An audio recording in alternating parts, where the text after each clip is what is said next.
I want to show you in this particular video 6 major things you need to do, or things you need to do to your phone right now, so that you'll be able to pray and keep your spiritual fire burning. There is no reasonable reason for you to dwell in lukewarmness. There is no reasonable reason for you to lose your fire to your phone. While your phone is a good servant, it can actually be a very, very bad master.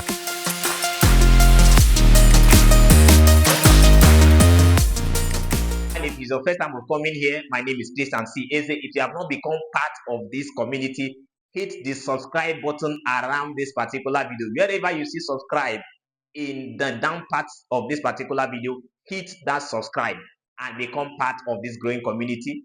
Welcome once again, and I appreciate your presence. So let's head over to what we're talking about. What's the first you need to do to your phone? If you notice that your phone is constituting a challenge to your spiritual life, the first you need to do is to switch it off or put it in airplane mode. This is very, very basic. Many people don't know how to take time to unplug their life so that they can reconnect to God and also recover what seemed to be lost and all of that. So there are times you may need to switch off your phone. Nobody will die. Nobody will die. Switch off your phone or you put it on airplane mode. Now, the second thing you need to do if your phone is constituting a challenge to your life is to turn off notifications. Now, there are many people who have their notification on, the social media apps in their phone, keep on sending messages and all of that.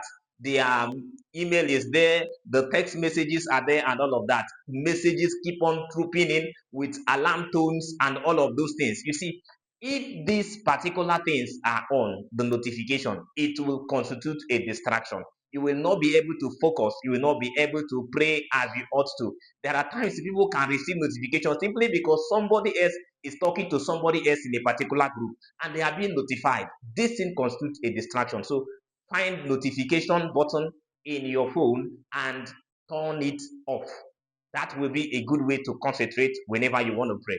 Now, the third thing you need to do if you notice that your phone is constituting a big challenge to your life is to allow it help you. Yes, your phone can actually help you. How? Your phone can help you to pray. Your phone can help you to study. Your phone can help you to concentrate. How do you do this? Now, you can use your phone and play worship song in the background while you pray. Now, you can use your phone app and begin to play scriptures, while you listen to it. You keep it far from you and all of that.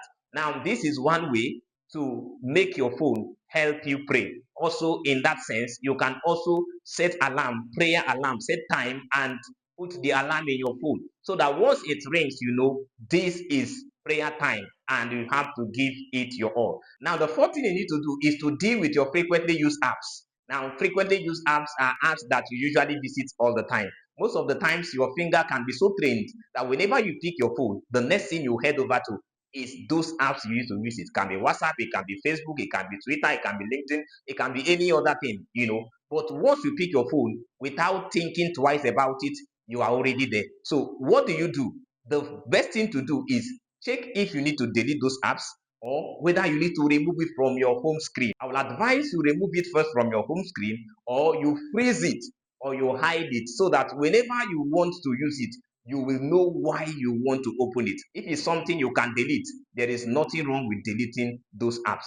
Now, this is the fourth thing you need to know. Now, the fifth thing to do to your phone is to give it out to somebody. Give it out to a friend, give it out to a family member, give it out to a close person, and tell the person to keep your phone for you for a stipulated period of time. I've done this many times. I want to be on a personal retreat. You can give your phone out. If it is constituting a distraction to you and all of that, you can give it out to somebody and say, bring it back to me after 1 day, after 2 days, after 3 days. I've done this and it has a lot of results in my life, especially in my spiritual life. So if you know that your phone is seeming to control you and all of that, you can give it out to somebody and tell the person, please keep this for me. I will collect it or give it back to me after so time, after so. It can be some hours, it can be some days and all of that, whichever time. But that shows that you want to regain your mastery over the tool that you have.